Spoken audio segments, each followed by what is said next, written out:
Rozdiely medzi transplantáciou vlasov a SNP. Transplantácia vlasov je chirurgický zákrok. SNP je metóda, ktorá je menej invazívna, pretože zasahuje do pokožky len povrchne. Transplantácia vlasov je v podstate operácia, preto sa vykonáva pod celkovou alebo lokálnou anestézou. SNP sa vykonáva bez akejkoľvek anestézy, pretože sa jedná o bezbolestnú metódu. Pri transplantácii vlasov sa odoberajú vlasové folikuly zo zadnej časti hlavy a vkladajú sa tam, kde je to potrebné. To však znamená, že pri transplantácii vlasov vznikajú viditeľné jazvy v zadnej časti hlavy. Pri SNP sa do pokožky vkladá len pigment a preto žiadne jazvy nevznikajú. Výsledky transplantácie vlasov je možné vidieť cca po 6 až 9 mesiacoch.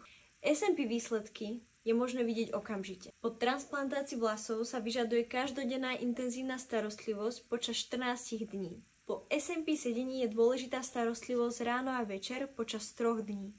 Počas týchto 2 týždňov je pokožka začervenaná, opuchnutá a svrbí. Po SNP je pokožka tiež začervenaná, ale toto začervenanie po pár hodinách mizne.